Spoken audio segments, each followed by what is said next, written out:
Howdy, howdy. Welcome on in to the pre-show before the free show. What it do, party people? Is this my one shot?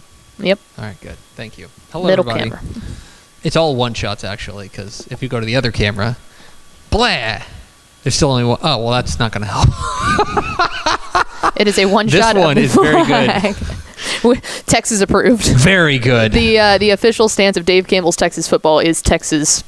Welcome back to the pre-show before the free show here on America's most celebrated internet show. I'm Greg. That's Ashley. Tonight, there is NFL. There's National Football League action. I'm actually going to take my wife out on a date, and I talked her into, hey, could we just go watch the Chiefs-Ravens game? She is she's ostensibly a Chiefs fan because, for those who don't know, my wife is she's from St. Louis, and so she grew up like a big Rams fan. She's a big Rams fan. Needless to say, the Rams no longer play in St. Louis. Correct. And so she thought about like following them to LA, right? And like rooting for the LA Rams, but she didn't like that idea. And so she's like, well, what's the other football team in Missouri? And it was the Chiefs. And obviously it also helps that like the Chiefs has been good. You know what I mean? Oh yeah. I think I'm not calling my wife a front runner. Sounds like you are. I'm not overtly calling my wife a front runner. What I'm saying though is that I think she likes Patrick Mahomes because he's been on the cover of our magazine. She likes the Chiefs overall. So, we'll go watch the game. And now I probably do need to reach out, Pickle, to our chief NFL correspondent. Yes. Yeah, it's that time. And see if she's down for, see if we can reach terms on a renewal of the deal. Yeah, because if so, that's Monday. Yeah, that is Monday. I do need to reach out to her. She's actually going to be babysitting tonight. Oh, solid. So, shouldn't be hard to reach out then. For those who don't know, our chief NFL correspondent here at Texas Football Today is my mom, who just loves the NFL. And you have an NFL team that you like. I do. Correct? I believe, in fact, you're wearing one of their shirts today. Bang, bang. We dem boys. How are we feeling about dem boys? Same way I always feel about dem boys. Not great. They signed CD again. Good. That was a huge get. Sounds like Dak is good. He made a public appearance saying that he doesn't listen to Jerry anymore. So as far as I'm concerned, that's my quarterback. Here's the thing about the Cowboys. Okay, I think for those, we'll reset. Hi, if this is your first show. I'm not a Cowboys fan. I'm not a Texans fan. I'm kind of an NFL agnostic. Although I could hop on that Texans bandwagon. They're fun as hell. Yes, they're gonna be fun. I drafted a lot of Texans players for my fantasy league because I got CJ Stroud as my quarterback, and I was like, well, if I'm gonna do that, I might as well get his go-to guys because then I'm doubling up the points. Yeah, but I'm pumped up about the Texans, and that's weird to say as a Cowboys fan, but I also spend so much time in Houston that I don't feel bad about it. I don't view the Texans and Cowboys as rivals. No, they're not. I mean, they're in different conferences. Yeah, it doesn't matter. But still, it's like which side of Texas are you on? Whatever. That carries over from my NBA liking, though, and we all know what that is. So we do. But I'm not a Cowboys fan. But I do. A lot of people in my life are Cowboys fans. You're a Cowboys fan. My brother's a Cowboys fan, etc. So I want the Cowboys to succeed. Yes. Right. I like when my friends are happy, and so I want them to succeed. It'll be the same story. It feels like everyone forgot what happened last year. It feels like I want to take that Green Bay game and make everybody watch it again. No, and I don't. remember the vibes that you were feeling going into that game. It'll be then the vibes that you were feeling 12 minutes into the game. It'll be the same thing over and over again. They'll start the season off hot. Everyone will say they're going to the Super Bowl, and then they'll have one really nasty loss, and then it'll kind of carry over, get good again, and then they'll lose their first playoff game. Yeah. That's the script. The script has not changed. The script will not change. After they beat the Browns on Sunday, I'm going to come back in here and I'm going to be like, they're winning the Super Bowl. That's it. This is what's we them boys. This is what's crazy to me. What's crazy to me is that Cowboys fans put themselves through this, and the hope is what kills them. What about this team is fundamentally different than last year's team? There's really not much. But I have never seen a Cowboys Super Bowl in my lifetime. So I've put myself through 27 years of this pain. I'm not backing out now. Have you seen an NFC Championship game? I don't know. I don't think so. When was the last Google? That's Googleable. I guess their last Super Bowl was in '96, right? The Cowboys. You listen to live coverage. I don't think you've seen an NFC Championship game. I don't think so either. Yep, and I'm obviously I haven't visually seen it with my eyes. Yeah. If you were a tiny infant. Yeah. When was the last time the Cowboys were in it? Yeah. No. 95. 95 was the last time they were in the NFC Championship game. I was born in 97. I'm not giving up now. It's like you and the Rangers. Yeah, why did you put yourself through that? Because you're too invested. You can't back out now. Quit. It's like I'm married to the Cowboys. There's no it's a bond that you don't break. Is Brian into the Cowboys? Mm-hmm. Oh, okay. Yeah. I don't think I've ever actually asked him that. Yeah, the only thing that he's big, he's like one of those, he's one of those people that he's all Dallas teams. He grew up here, he's big Dallas teams. That the only time that gets in the way between us is the NBA. Mm-hmm. Huge Spurs fan. He's a huge Mavs fan. We try not to just converse during those months of the year. Got it. At all. We don't talk to each other. Is Manu Ginobili still in the Spurs? No. Anyway, happy NFL season. Go sports. Hit the theme expo.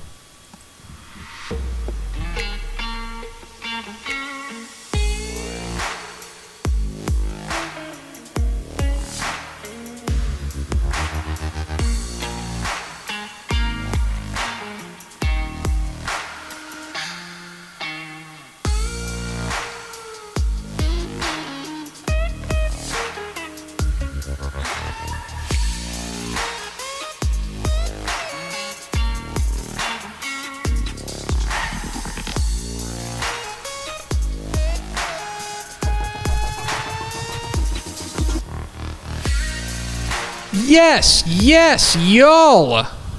From the new Dave Campbell's Texas Football Mothership here in beautiful Lewisville, Texas. It is Texas Football Today, a show about Texas football, but not like Texas Longhorns football, although kind of, but football in Texas.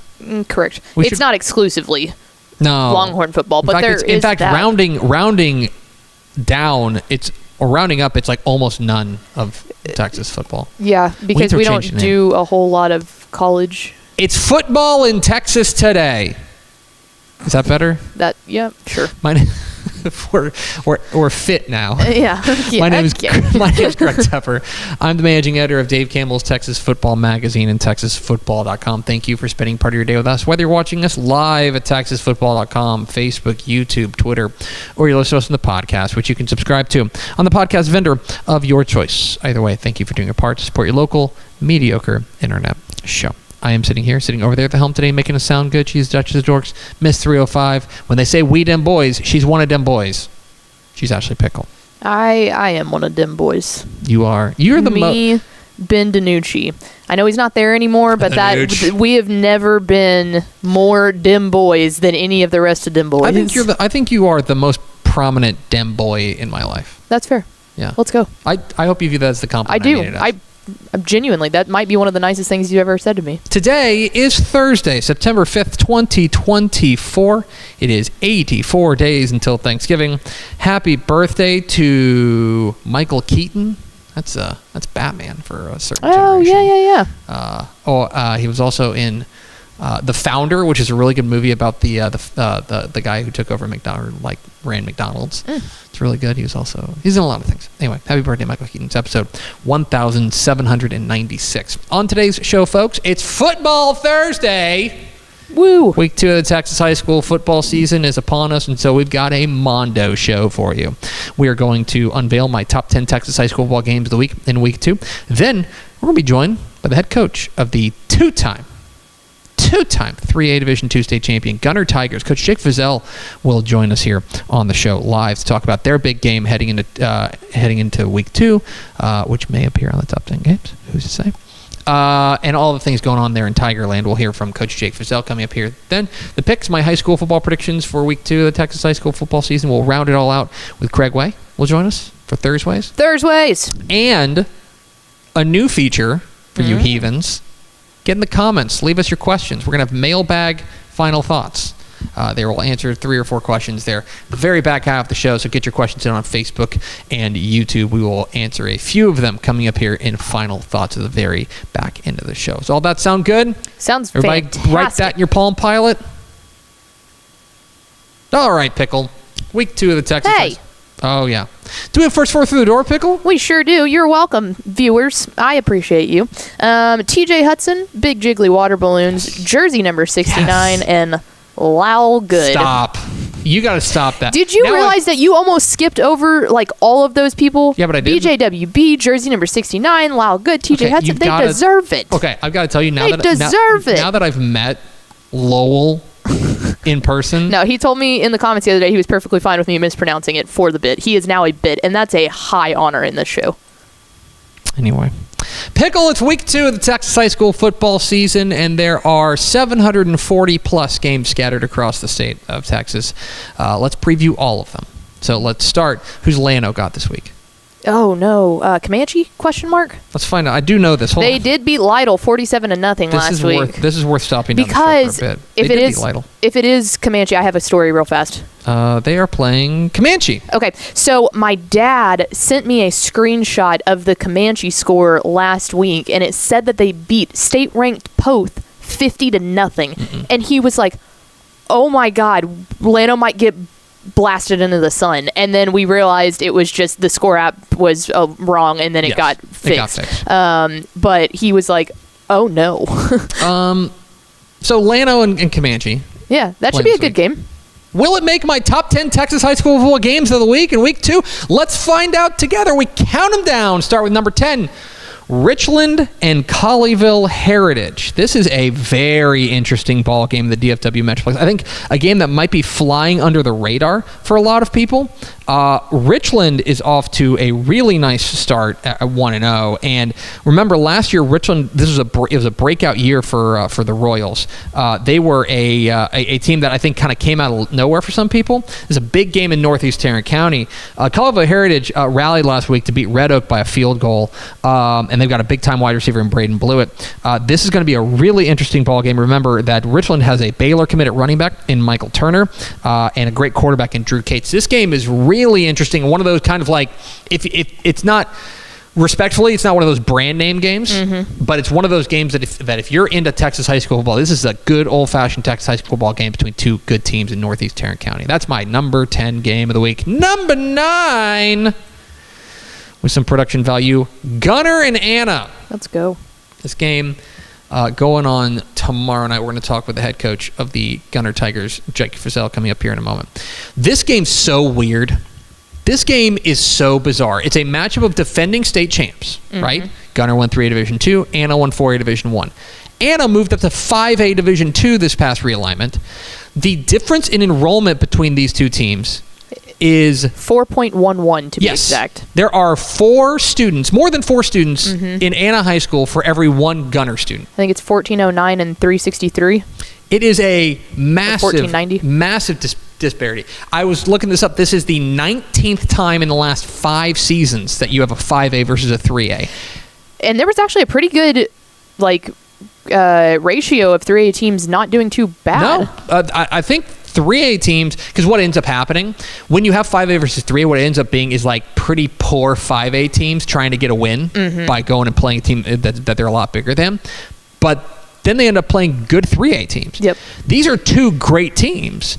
I'm really interested to see how the depth difference plays out. I'm really interested to see how Gunter handles Zyandre Williams, the outstanding quarterback for Anna. I made the point to a friend, this might be the best quarterback Gunter's seen in quite a while. This is a fascinating ball game going down there at Anna on Friday night. I'm really interested in this. I don't know. Here's what's interesting about this game. I don't know if there's a ton you can glean from it from a result, but I'm absolutely fascinated just to see it because of how just the differences between these two. Oh, I was going to say, I'll be interested to see Gunter's defense go up against Zyandre Williams. Like, that's going to be the fun part for me. Really interesting. Number 8. Holiday and Munster. Staying in North Texas here, as you have an absolutely fabulous ball game between 2 teams up there in the Northeast, in North Texas, that I think have an opportunity to really steal the show this week. This game, I think, is going to be fabulous. When you take a look at what Munster's got cooking, Munster is a team that is a 2A Division II, so they're punching up a full classification. But this team was dominant last week, blowing away a private school team. They are really, really strong, especially defensively. What happens when they go up against Hunter Jones and this Holiday attack, which looked so good in their season opener against Breckenridge? This game is interesting, especially with Munster at home. They're pretty tough to beat. They're in Munster, but Holiday is the bigger team, and Holiday is playing with a lot of firepower right now. Holiday and Munster, a game I'm keeping an eye on. Number 7, Canadian and Bushland. Let's go up to the Panhandle for this one. Expect points in this one. 2 teams that are replacing quarterbacks. Dawson Jaco is gone for Bushland. Cameron Cavalier is gone for Canadian. They've replaced them with outstanding quarterbacks. Clay Kendall has taken over for Canadian at under center, while Bushland is turning towards their quarterback, whose name I had here in a moment. Oh my gosh, his name was Quade Ferris. Both of them look good in their season opener. Bushland, I thought, looked really good in their season opener last week against Borger, but this is a better team than Borger was. Canadian went to Elk City, Oklahoma, which is a team that's pretty big. I want to say it's comparable to like playing like a 5A team. And they came out with a win. This is a big test, I think, for the Canadian defense and where they are in their kind of reload. Fascinating ball game, Canadian and Bushland. Number 6.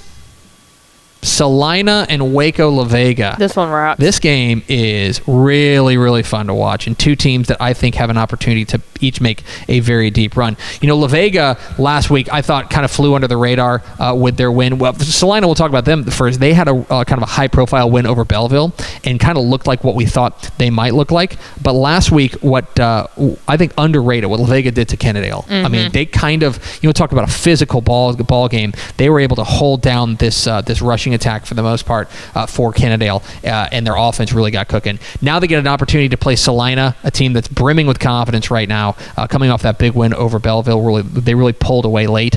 Fascinated by this ball game. Want to see how the La Vega defense stacks up against this high-powered Salina offense. What's interesting, though, is that they have already faced a high-octane running attack when they played Cannondale. Can they hold up against what might be an even better running attack in Salina? Fascinating ball game, Salina and Waco La Vega. My top 10 Texas Title Ball games of the week rolls on with number 5, Duncanville and South Oak Cliff. So from a rankings perspective, this is pretty good. It's number 2 Duncanville in 6A against number 2 South Oak Cliff in 5A, Division 2. A lot of the same things we talked about last week with Duncanville taking on South Oak Cliff taking on North Shore kind of hold true here. There's a huge enrollment disparity. But what I want to see is how the South Oak Cliff defense, which played 3 great quarters against North Shore, how they hold up against Duncanville. I want to see if South Oak Cliff can find some answers offensively. And furthermore, I want to see what this kind of new look Duncanville team looks like. This is Duncanville's season opener. They were idle in week 1. And so we will finally see what Duncanville is going to be all about. We know what they've got at the quarterback spot with Keelan Russell, the Alabama commit. We know what they've got out wide with Demontre Moore, am I being crazy? Yeah. They are an outstanding playmaking team. How do they replace the defensive line is a question for them. I want to see what that looks like against South Oak Cliff. Again, for South Oak Cliff, I want to see how they measure up. I don't think that there's a ton of teams out there that can measure up. 5A Division 2 teams that can stack up against Duncanville. I don't expect South Oak Cliff to win this game, but I want to see them be competitive. And we will have an early 1-to-1 comparison of Duncanville versus North Shore, which feels like it could be another title game. Absolutely. No, it does. It was funny last week. Some of my friends were like, oh my God, did you see Sock get blown out? And I was like, okay, let's pump the brakes for a second here. Like, let's consider all the facets of this. So, yeah, I'm very interested to see this one. Fascinating ball game, Duncanville and South Oak Cliff. Number 4. Civil of Steel and San Antonio Reagan. Let's go to the San Antonio area where this is a banger. real banger, and I am absolutely fascinated with this one. Reagan, I think, really flew under the radar last week with what they did. I think people are not necessarily paying attention to how good they were last week. They were spectacular in their victory last week. Jack Bingham, their quarterback, was good, while the Air Force commit Cole Pryor ran for 137 yards and a score, and they dismantled San Antonio Brennan. That doesn't happen to Brennan. No. That was really impressive. Now they get an opportunity at what looks like the best team in San Antonio in Cibolo Steel, and they looked it last week against Liberty Hill. That final score was 49 to 26, but there was some late window dressing from Liberty Hill. Cibolo Steel was dominant in this ball game, and you look everywhere. They've got Chad Warner, Jonathan Hatton, Jalen Cooper, Royal Capel. This team is really sound, and I'm interested to see what happens with this Reagan defense against Cibolo Steel. I'm interested to see what happens with this Steel defense against what has been a very good balanced Reagan attack. A lot to learn in this one, Steel and Reagan. Number 3, Gilmer and Chapel Hill. Let's go east. Beast, Texas. 2 teams that played the state championship last year, but only one of them brought home the hardware with Gilmer and Chapel Hill. So Chapel Hill, week 1, no notes. Absolutely fantastic. Went to Jasper and really bodied Jasper in a big way. And it was the Ricky Stewart and Demetrius Brisbane show. They were absolutely terrific in this one. They ran wild in a big-time win. Everything was great. Gilmer. This was a wait. Were they playing Longview? No, it was Longview Pine Tree. Longview Pine Tree. Now, I think Longview Pine Tree is going to be better. I want to be clear. I think they're going to be pretty good. I think they're a playoff team. But if you're the 4A Division 2 state champ and you're the number 2 team in the state entering the rankings or entering the season, that wasn't what we wanted to see. They got up 12-0 and they let it slip, and they end up losing to Longview Pine Tree. They didn't get worse, right? They've got a McCown at quarterback. Yes. Which one is it? Owen? Josh. Josh, thank you. Owen is at UTSA right now. Thank you. The McCown quarterback tree is incredible. They've still got Caden Tinson. Still got Brendan Webb. I actually was impressed by their defense last week, which is not something I've said a whole lot, very famously. But they've got to figure it out offensively, going up against Chapel Hill. Can Gilmer shake that off? Can Chapel Hill keep their foot on the gas and prove that this year is different? Remember last year, Chapel Hill really ran it up on Gilmer. Not ran it up as far 71 to 53. Yeah, not as far as like margin, but like they put a ton of points on the board. How far does the Gilmer defense come? A lot to learn from this one out east, Gilmer and Chapel Hill. I'm also interested to see if the start is not as hot as Alan Metzel is hoping for. What is that leash on potentially putting your state championship winning quarterback back at the helm? That'll be the most interesting thing for me, because there's McGowan he's not a bad quarterback, but is it just not working? You know, I'll be very interested to see that. Number 2, Katy and Atascocita box office in the Houston area. Tasty. This game's going to be fantastic, and this is fascinating for a lot of reasons. There's a chance that this is the first of 2 meetings if the playoffs break right. Katy got in a dogfight with Dickinson last week, but pulled out a win. It's a great game on Texan Live. Atascocita rolled past Lamar, looked the part, looked great. Which is funny because they're working with the new quarterback in Carde Mack, who is very good, taking over for Zion Brown. The early returns very positive, both throwing and running the ball. Katy, you know what they're going to do. They're gonna run the ball with Tremaine Hill. They're going to run behind that big offensive line, and then Gunter Nelson's going to pull it back for play action and hit over the top. What I want to see in this one is the Katy defense against the Atascocita offense, because Katy got lit up last week by Dickinson. They almost lost that game. Yeah, they almost lost that game. A fabulous ball game at Legacy Stadium Friday night, which you can watch live on Dave Campbell's Texan Live. And finally, the number 1 game in the state, North Crowley and DeSoto. Prospect Haven. Yeah, if you're a Prospect Hound, this game's for you. For North Crowley, last week against Lancaster, they got into a bit of a dogfight, but they pulled it out, and you saw Chris Jemerson and Cornelius Warren really hit the Jets offensively and come up with plays, and I thought their defense actually played pretty well in that game overall. This is our first real look at DeSoto, because they played a team from Georgia that respectfully, and I'm not saying this to rag on this team, they just didn't belong on the field with DeSoto. No, not at all. I mean, 70 to nothing tells you what you need to know. It was our first look at the new quarterback, Keldon Ryan. We know the kind of weaponry he's got around them.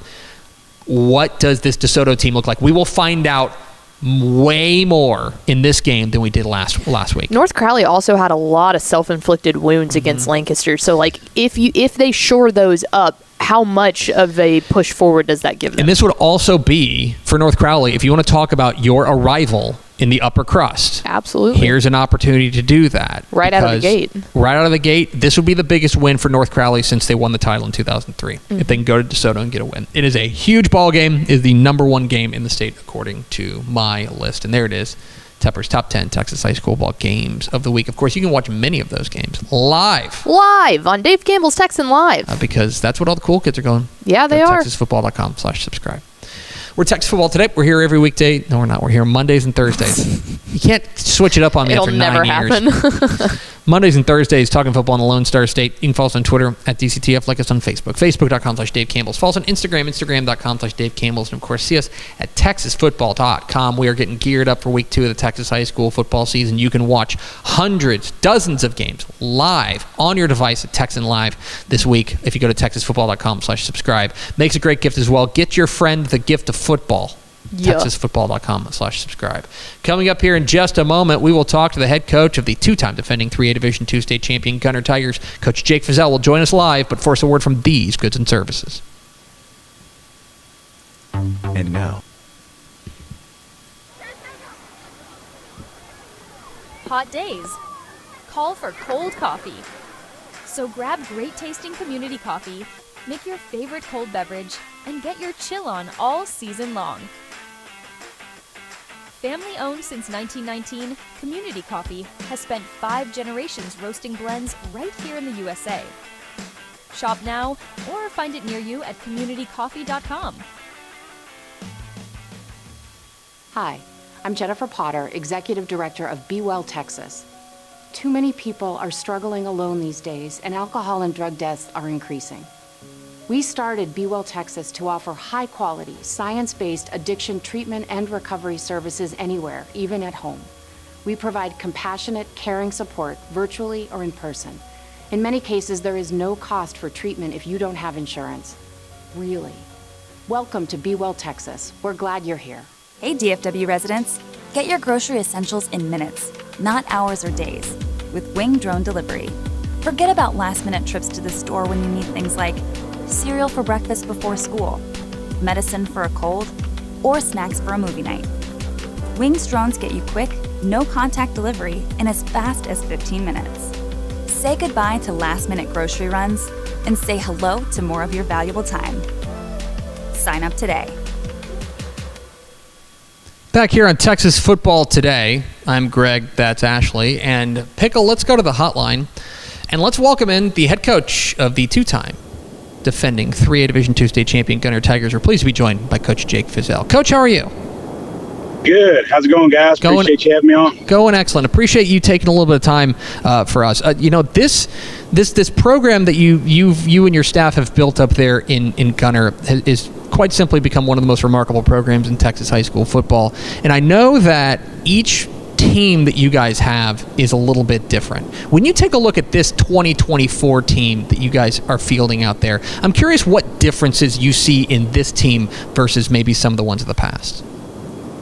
Yeah, that's true. I think that's probably true for every team out there. I mean, we're a high school football team, so you kind of got the next crop of guys that they're going to have different talents, different abilities. We're lucky enough not to have any coaching staff changes from last year to this year, so that's been huge for us. But a lot of times there's some overturn there too. So there's always going to be tweaks and changes. But I think the biggest thing is that we've got a locker room full of guys that are still hungry, and they understand what it takes to win. They understand that our schedule is extremely competitive, but they're also looking forward to all those challenges. So, I guess that's not really unlike any of the teams that we had before, but I will say that they're not complacent. They're hungry, and they're looking to go achieve more. It's interesting that you say that, because this is a program that, if there's any team, if there's any program in Texas that may be entitled to some complacency, it might be Gunter, in the sense that you guys have been, back-to-back state champions. The way that you guys have really dominated, especially within Region 2 the past few years, is absolutely remarkable. So but I know that complacency is an enemy, right? So how do you, as a coaching staff, go about making sure these kids do stay hungry? Yeah, I think a big thing is we try to divvy our year up into chunks, and we talk about what do we want to accomplish in January? What do we want to accomplish in the winter months throughout track season and baseball season? What does June look like? What does July look like? And we try to have some attainable goals for our program. We talk about we meet with them as individuals too, and talk to them about leadership within the team, and then also what are some individual goals that they might want to try to attain at different points of the year. So, I think having that kind of mindset and not looking, just to, the very end of maybe in a playoff run or the very last game of the season, you're trying to just look right what's right there in front of you, and doing that and trying to compete, trying to create a competitive environment, in your off season and during the summer months. I think that's critical, and keeping them, moving in the right direction, and also just keeping them in that competitive mindset all year long. Talking with Jake Fieszel, the head coach of the Gunter Tigers here on Texas Football Today. Get involved in the conversation, #TF Today. Coach, one of the guys that I know was so integral to your success the past couple of years, and became I think I'll just speak on behalf of the Dave Campbell's Texas football staff, a big fan favorite of ours, was your quarterback Walker Overman last year, and the way that he was operating that offense just felt like he was on a different level. Now you guys have Preston Tarpley, a guy taking over this offense there. Can you speak a little bit to what Walker Overman kind of brought to that position, and kind of what you've seen out of the new quarterback who does have so much responsibility, even if it doesn't involve throwing the ball 40 times a game?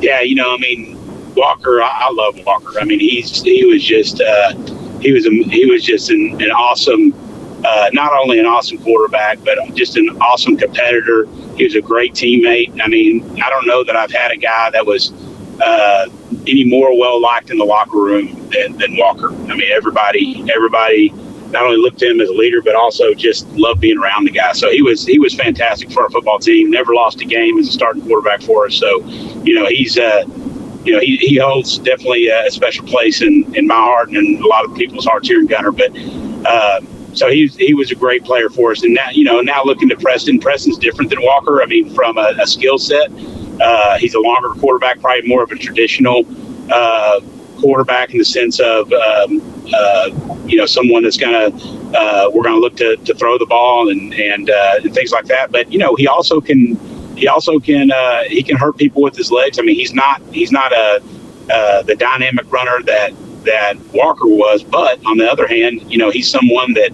on third down, if we need it, I mean, we know that he can go pick up a first down with his legs. Or on 1st and 10, I mean, if we need to get the option game going, there's no hesitation to call those plays either. And then so I think our offense is our offensive staff and Coach Gill have done a great job in recent years of continuing to push our offense forward and continuing to evolve and adapt to different things and try to stay ahead of what defenses may be trying to do to us. In Preston, we're trying to do some of those things, some new things with him and not only things that fit his skill set, but also, just trying to stay ahead of where, defenses might be trying to attack us. You guys are 1-0 right now. You got a nice win over a private school power in Houston, Kincaid, last week. I'm curious what you feel like you learned about your team, what you saw from your team last week in their season opening win.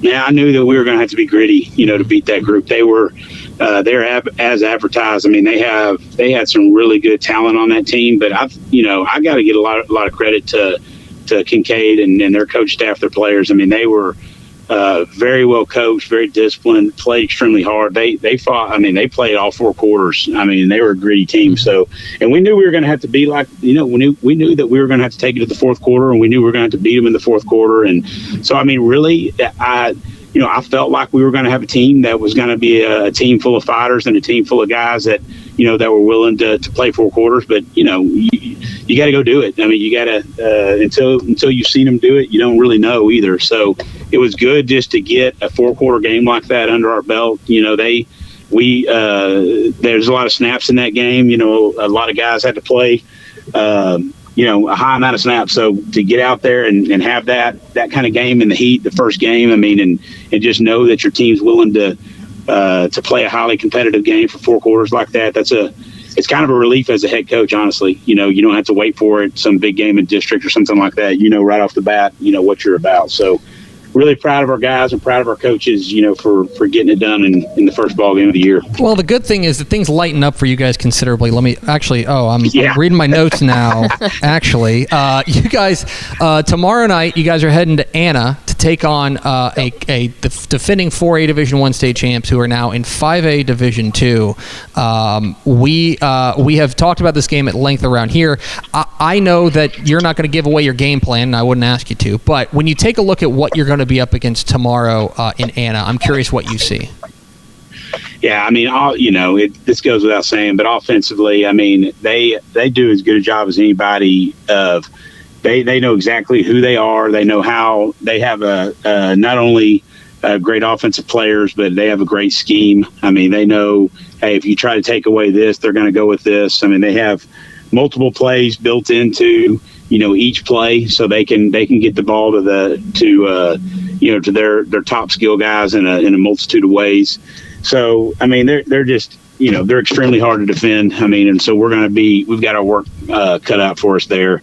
Kicking game wise, I mean, they're obviously a bigger school. I mean, they've got a lot of guys that go one way, and they've got a lot of guys that go out there and contribute on the special teams and do a great job for them. So got a really good kicker. And then, defensively, I mean, they're a team that gets after it. They just played a really, really good team out of Tennessee. It's I think a bigger school than them, and they got some highly recruited guys. So, they're tested, and they know they're definitely going to be ready to go. So, we're going to have to play at our absolute best. I mean, just to be in the game, and hopefully we've got some things going our way, and, we can take the game to the 4th quarter and just kind of go from there. But, really and truly, I mean, this is a game that, that we're excited about playing. I mean, we want to know, what our strengths are, what our weaknesses are, and then, ultimately, we're trying to build our team to hopefully get into the playoffs and then make a playoff run. And these games right now in the pre-district, of course, you want to win them all, but they're also an opportunity just to see exactly, where your team is and kind of help you get a good sense of exactly who you are as you go into district play. Coach, you're 211-29 as head coach at Gunter. Have you ever thought that maybe if you lost more games, it might be easier to find district opponents? Yeah, that thought's crossed my mind, but unfortunately, it's not really something that we're willing to do. But no, it's yeah, I know it is. It's crazy. I mean, you think about there's Anna right there down the road, and I guess we can go travel over there 10 minutes and play that game. And honestly, though, it's like I said before, it's an opportunity for our kids to go and play not only one of the best teams in the Dallas area, but obviously a bigger opponent. And it was just something that I couldn't pass up on, letting our kids go try to be a part of something like that. So we're excited for it, and hopefully we can come out of it healthy and come out of it better. And I hope Anna gets something out of it too. He's Jake Fieszel. He's head coach of the number 1 ranked defending state champ Gunter Tigers. Coach, we sure appreciate your time. Congratulations again on 1-0, and best of luck tomorrow night. All right, thanks, guys. Appreciate y'all. Absolutely. There he goes, Jake Fieszel, head coach, Gunter Tigers. Join us here at Texas Football Today. It's a nutso non-district schedule. I think they play Salina next. Mm-hmm. It's a nutso non-district. But part of it is that there's just not many teams lining up to play them. No, there are teams that go through that. Mart goes through the exact same thing. Like Mart and Gunter are always the top two that come to mind when it's you are so dominant. The other teams go, I'm not trying to get all my players injured. Yeah. They don't play dirty. They just play physical. They play physical. They're bigger than you, and they got better depth. And one of the things that I think, you look at Mart's a great example. They played Whitney last week. They lost. Whitney's a 381. Right. They're a huge school compared to Mart.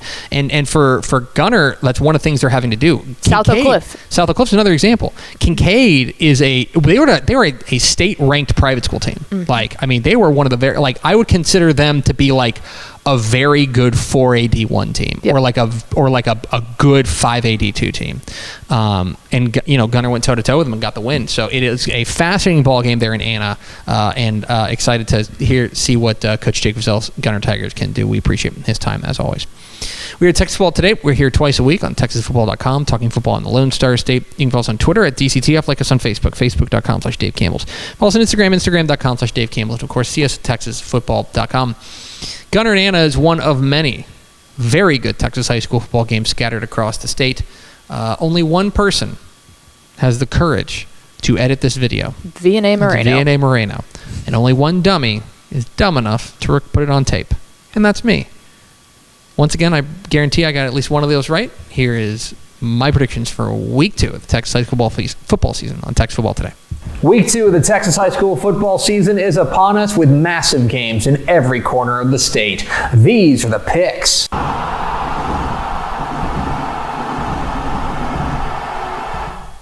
Welcome into the Picks, your guide to the Texas high school football weekend. My name is Greg Tepper of Dave Campbell's Texas Football and TexasFootball.com. Thank you so much for tuning in. And how was your week 1? If it was anything like mine, it was an absolute joy to be back out there watching Texas high school football. I went to the Frost versus Winters game in Hamilton. It was awesome.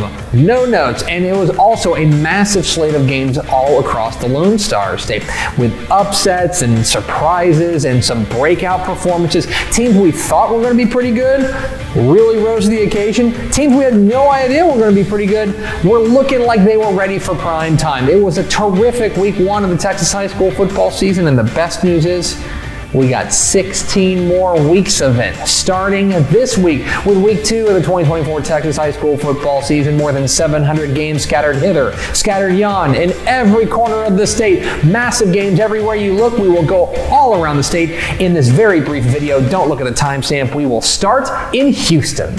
7 o'clock Friday night at Legacy Stadium in Katy. It is a state-ranked 6A matchup of unbeatens in the Houston area as the humble Atascocita Eagles visit the Katy Tigers. What are the keys to this matchup?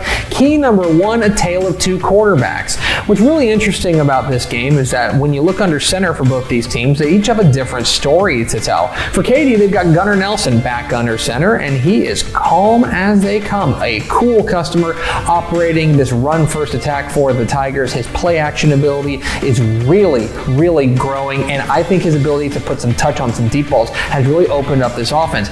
Even in just 1 week, I think we've seen him grow as a passer, and that's a big benefit for the Tigers. On the other side for Atascocita, they've got Carday Mack, the youngster taking over for Zion Brown, who is such a revelation for this Atascocita program. And the early returns for Carday Mack, very positive. He was absolutely outstanding last week in their season debut, running the ball and throwing the ball. He looks like he could be the next big thing for the Eagles. So now these two quarterbacks square off against one another. Which story reads loudest? Key number 2, Atascocita's run defense. So we talked about Gunter Nelson, the outstanding Katy quarterback. He's fantastic. And even he would tell you, yeah, we're a running team. We're going to hand the ball off to Tremaine Hill, our outstanding running back, and let him plow the road behind a big offensive line. That's how Gary Joseph offenses work. Since time immemorial, if it ain't broke, don't fix it. That is the challenge for Atascocita, is how up to snuff their run defense is, led by guys like Chris Minor. Now, last week against Houston Lamar, they were outstanding, holding the Texans to a little under 4 yards per carry in the season opener. But Katy is a different animal as far as running the ball. So, how far has the Eagles' run defense come so far? And key number 3, what does week 1 mean? So we talked about this a lot on TexasFootball.com this week about how week 1 of the Texas high school football season is simultaneously awesome and exciting, and in a lot of ways a lot of bad data, right? Because we've got this small sample size that we want to extrapolate and make big, broad assertions about. And for both these teams, they've got reasons to look at week 1 and say, yeah, that's the real thing, or no, that's just an aberration. Katy got in a dogfight with Dickinson last week and ended up pulling out a thrilling victory, but the Katy defense got kind of uncharacteristically lit up by this Dickinson attack. Meanwhile, for Atascocita, absolutely outstanding in their crushing of Houston Lamar in week 1. They're probably looking at that and saying that that is exactly who they are and how they want to play every single week. The truth of the matter is that the truth is probably somewhere in the middle. Right? That both these teams did really good things in week 1 and things they want to improve in week 1. That's what makes this game so exciting, because we still don't know everything about these two teams. So, with week 1 in the rear view, who steps up in week 2? Who am I picking? I'm going with Katy. You don't make a living picking against Gary Joseph very often, and I'm not going to do that. I think Katy is your favorite in this one because of their balance offensively with Tremaine Hill and Gunter Nelson, and also what I think is going to be a better defense in week 2. Week 1 against Dickinson, they found some things that worked. I think they're going to get those cleaned up in week 2. Now, I do think that Atascocita and the emergence of Carday Mack has given them a real element of explosivity alongside Torrey Blaylock, the OU commit, at the running back spot. This Atascocita offense can get after it, and a lot of this is going to come up to the Katy defense to come up with big time stops. But in the end, it's Katy at Legacy Stadium. It's really hard to imagine them losing this game. It can certainly happen, but I think the Tigers are your favorite. I think Katy moves to 2-0. 7 o'clock Friday night at Eagle Stadium in DeSoto. It's a top 5 6A matchup as the DeSoto Eagles welcome in the North Crowley Panthers. It's our first real look at DeSoto in 2024. The two-time defending 6A Division II state champions took week 1 and decided to launch a team from Georgia into the sun. It was a demolition from the word go, and it was our first look at quarterback Kelvin Ryan taking over the reins for DJ Bailey, who's off to Sam Houston, and he looks pretty darn good. Of course, it's nice when you've got a big offensive line, and Boobie Feaster, and Dalen Singleton, and Keelan Abrams, and it just goes on and on, the talent on this DeSoto team. I don't know if I necessarily glean a whole lot from their week 1 win. I think that team from Georgia was really overmatched, and DeSoto showed it.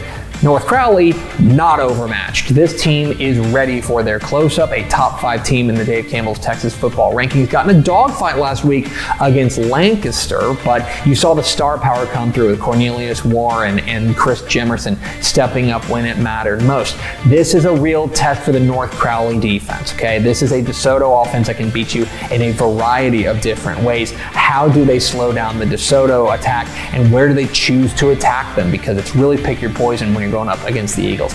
In the end, I think DeSoto's got too much firepower in this one. I think the Eagles move to 2-0. Let's go to the Panhandle, 7 o'clock Friday night in Bushland. It is a big-time matchup at Falcon Stadium as the Bushland Falcons welcome in the Canadian Wildcats. The quarterback matchup here is really interesting because it's two guys who are replacing relatively outstanding playmakers at their respective positions. For Bushland, Dawson Jaco is gone, and they have replaced him with Quade Ferris. The early returns on him, very positive. On the other side, Canadian replacing Cameron Cavalier with Clay Kendall taking over at the quarterback spot. How well do these quarterbacks settle in? The bigger question in this one, I think, is going to be on the defensive side. Bushland's defense looked outstanding in their Week 1 win over Borger, led by Jackson Fetch, and these games tend to be pretty high scoring when Bushland and Canadian get together. So what's the difference in this one?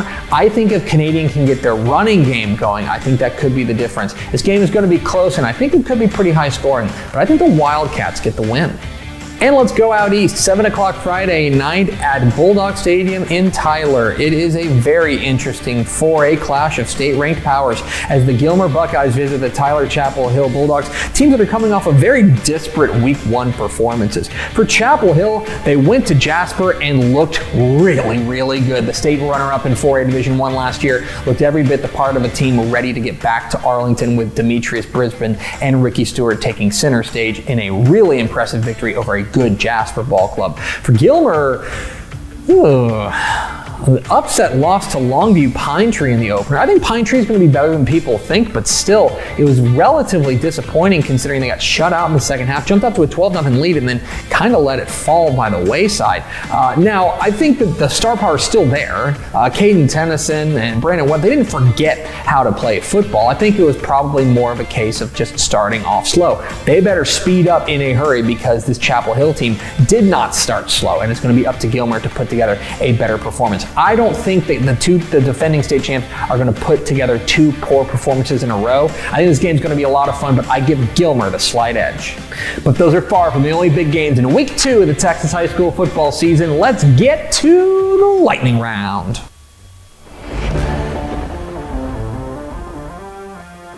I like Windthorst over Wichita Falls City View. Give me Vanderbilt Industrial to take down Yoakum. And hey, did you see what West Orange Stark did last week? I think they keep it rolling with a win over Nederland.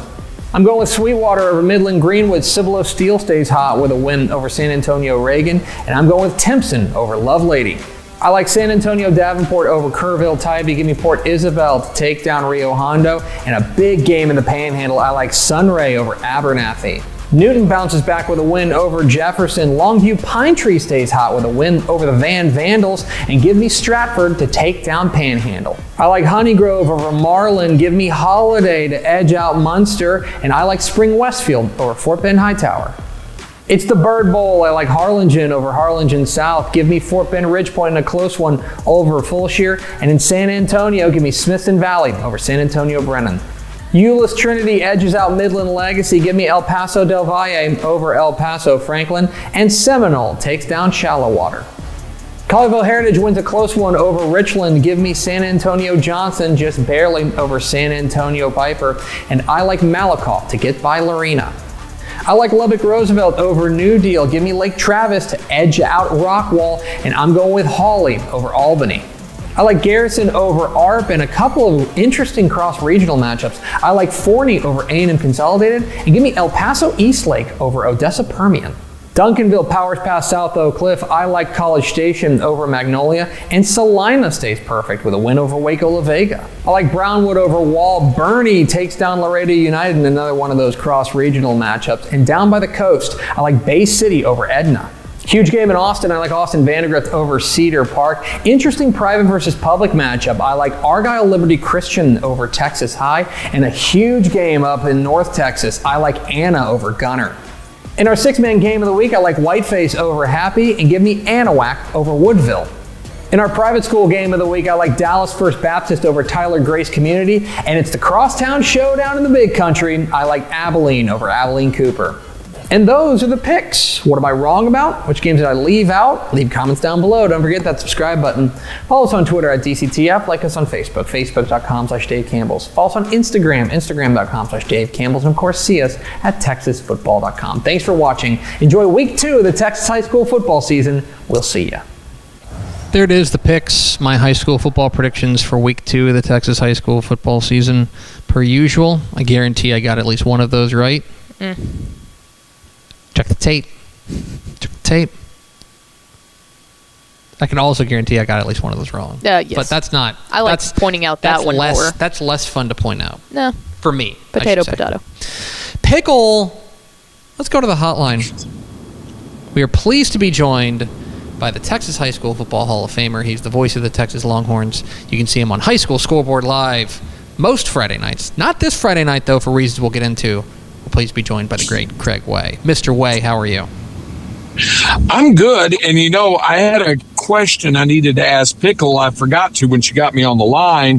Down here in the greater Austin and central Texas area, there was a lot of rain. So much so, in fact, they were worried about the crossings at the Llano River, and Llano ISD actually closed school for a day. Now, I know that would have been cause for celebration when Pickle was a Llano Yellow Jacket, but I'm just calling to see, just interested to see how the folks are doing. They didn't get flooded out or anything, did they? No, they didn't. Luckily, the house is up on a little bit of a hill, but Slab Road down there, as you know very well, tends to get flooded quite often, which back in the day really hindered my bus route. But they're doing well. I bet good to hear. Glad to hear that. It's Craig Way, the Texas High School Hall of Famer, but we're first going to talk to you about your other gig besides being the Texas High School Hall of Famer. That's the voice of the Texas Longhorns, because the Texas Longhorns have quite a game this weekend. You will be on your way up to Ann Arbor as Texas visits Michigan in what can be classified as one of those real big helmet games. You can just put the 2 helmets out there and sell it that way. 2 questions for you. One, is this your first trip to the Big House? And 2, in your I know you've been talking about this game all week on the Craig Way Show down there in Austin. What in particular matchups are you interested in watching on Saturday when they tee it up?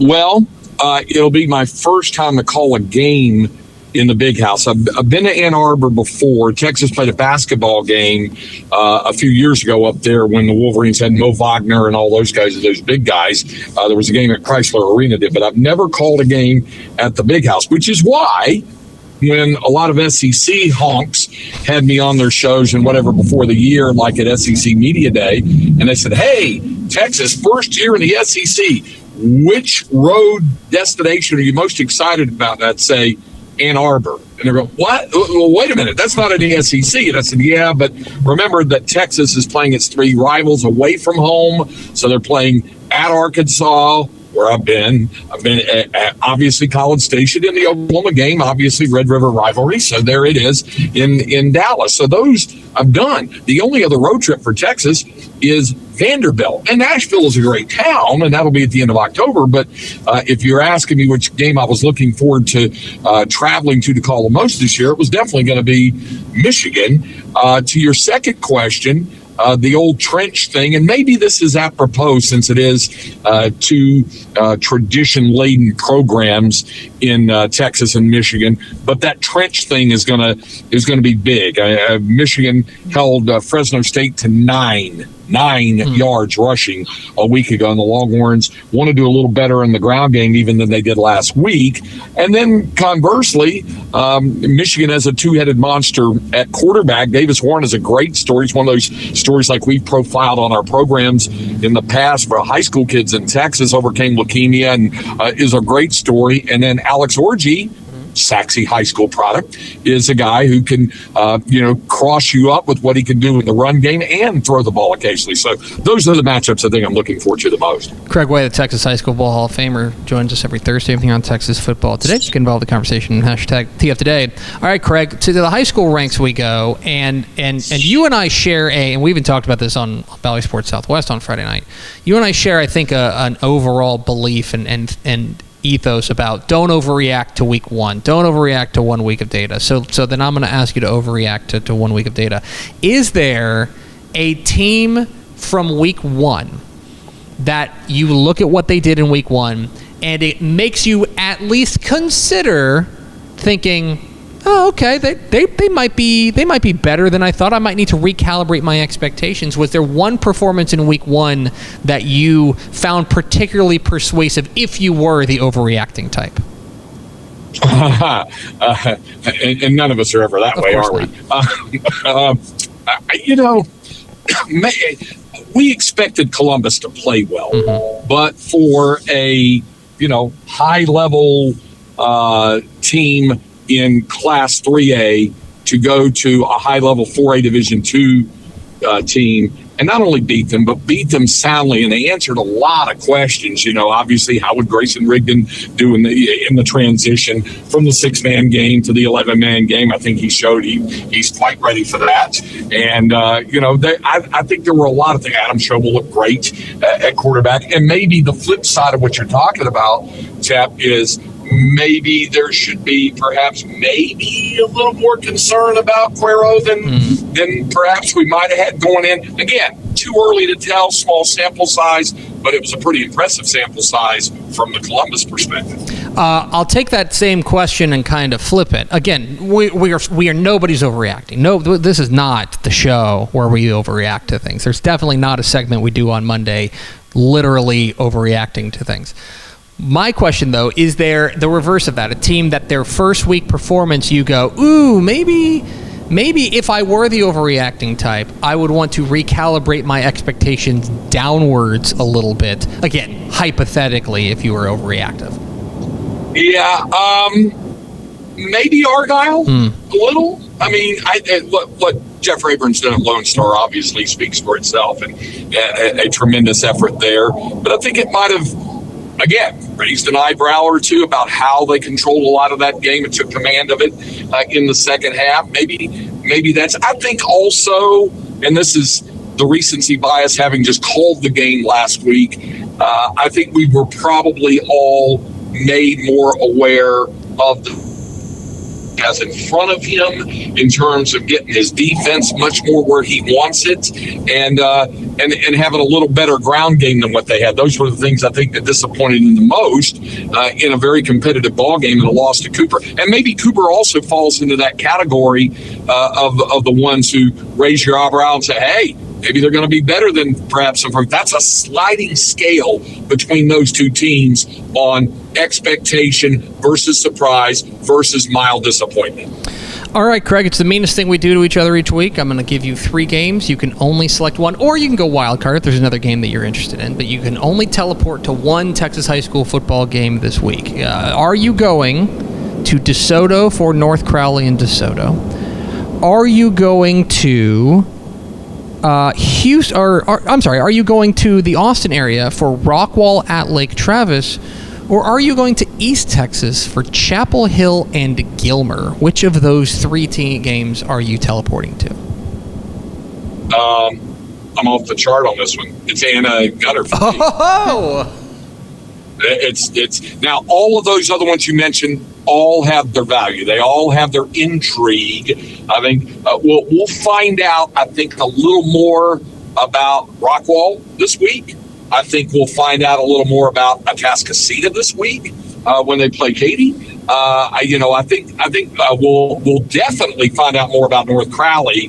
The whole thing about being ready for prime time, because we know what DeSoto is. But to use your phrase in describing Gunter, having to punch up not 1 but 2 full weight classes, a 3AD2 dynasty to be certain, but playing a team that won a 4AD1 crown a year ago, and they look to be a legit contender in 5AD2. I think this is going to be for both teams, but especially I think for Gunter.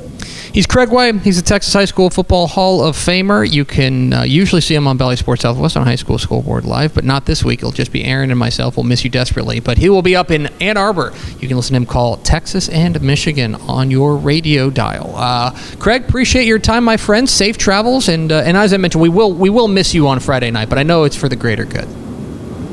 I'm considering taking your suggestion to go out to a Michigan high school football game tomorrow night just to laugh at them and say, "Oh, isn't that cute what y'all were doing?" You know, that was your suggestion to do it, to do that and say, "You want some real high school football? You come down to the Lone Star State." Thanks, Craig. Please be safe. All right, we'll see you guys. There he goes, Craig Way, the Texas High School Football Hall of Famer.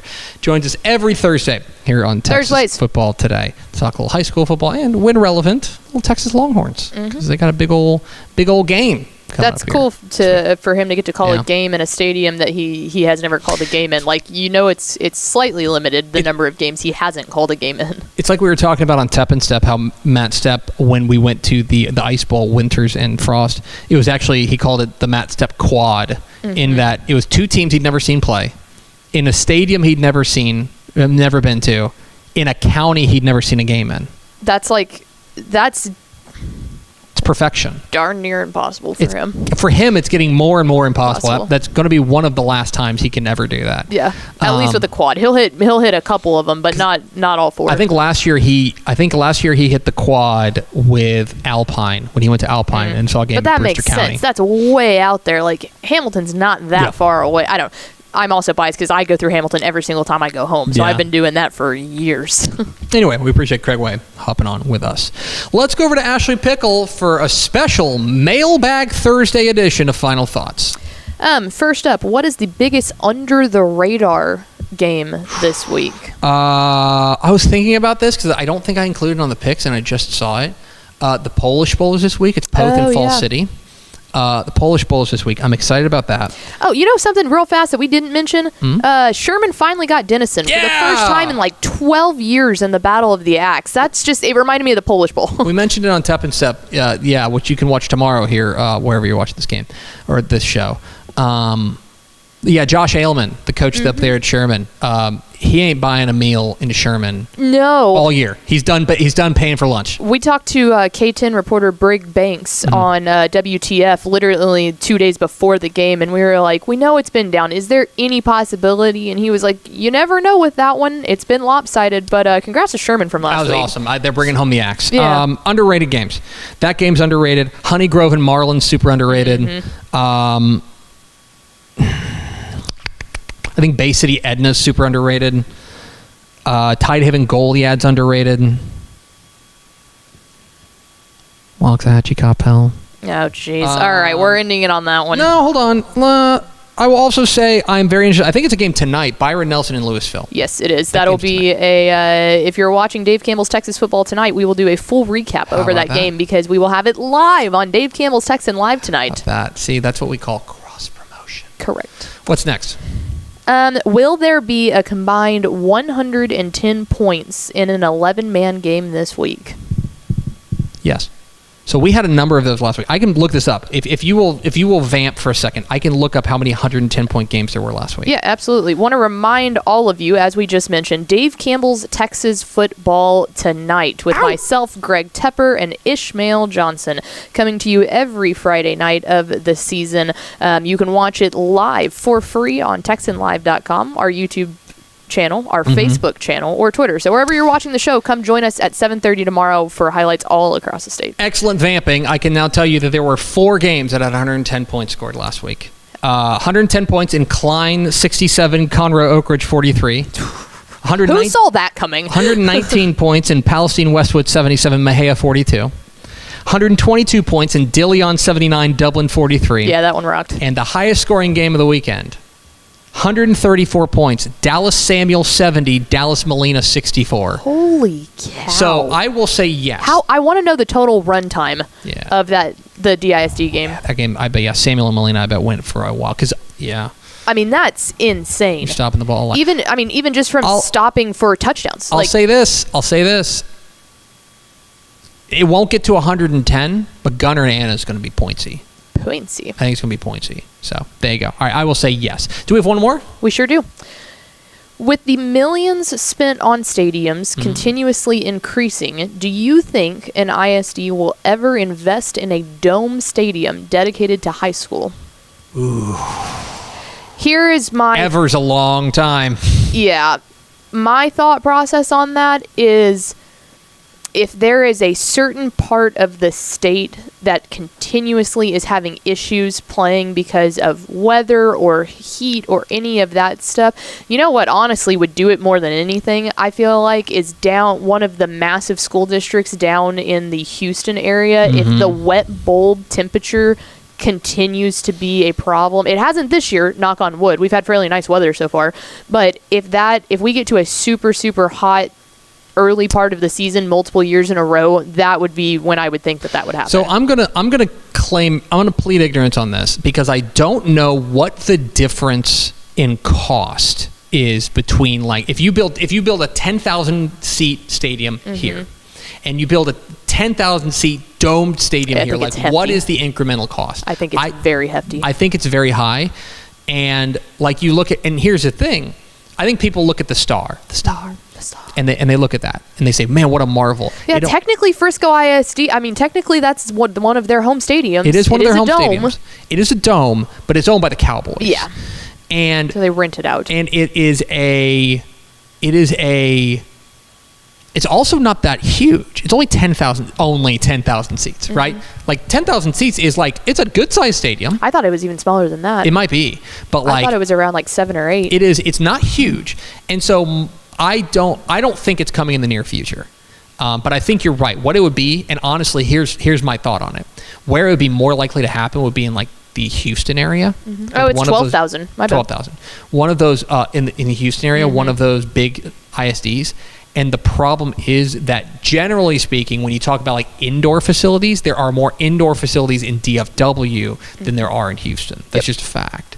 And so there would have to be, I mean, it'll be huge news. It'll be huge headlines. Like, you remember the buzz about the Allen Stadium? Oh gosh, yeah. This would be that times 100 if someone were to build a dome. I think it is cost prohibitive. And like, I think it would have to, honestly, as crazy as this sounds, I think it would have to be a very affluent one-horse town that, instead of spending the money for potentially an IPF and a stadium, they just combined that and said, if you need to practice in here, you can practice in here. If not, we have the thing. Like, because I just don't see any way that a multi-school district, who you would think probably has a larger budget, obviously, I don't think that they would do it, because how is that fair that some teams are playing out, some teams are playing in? Like, that you'd have to sell it, honestly. You'd have to sell it as like an event venue too. Exactly. It would have to serve multiple purpose for all of the graduations, for potentially a volleyball games, like big time playoff hosting and all that. Playoff hosting, and then like concerts, I'm sure, like stuff like that. So you'd have to do that. I think it's unlikely in the next 20 years, but Texas has surprised me before. Yeah, I think it would be an affluent one-horse town. That's that's my stamp of approval. Okay. All right. And that is my final thought. It's final thoughts. Remember, Texas football tonight. Tomorrow night, 7:30 p.m. live on TexanLive.com and on YouTube. You can watch it on TexasFootball.com as well. Make sure you go check that out. Tomorrow, same bat time, same bat channel, Tep and Step, the Week 2 preview edition, airing right here wherever you're watching this. So we hope you will spend a part of your day tomorrow with us. But in the meantime, thank you for spending part of today with us. Follow us on Twitter at DCTF. Like us on Facebook, Facebook.com/Dave Campbell's. Follow us on Instagram, Instagram.com/Dave Campbell's. And of course, see us at TexasFootball.com. Thanks again to Gunter head coach Jake Fieszel and the Hall of Famer Craig Way for being our guests. For Ashley Pickle, I'm Greg Tepper. Vince Young, please meet your Player of the Year trophy. We will see you Monday on Texas Football Today.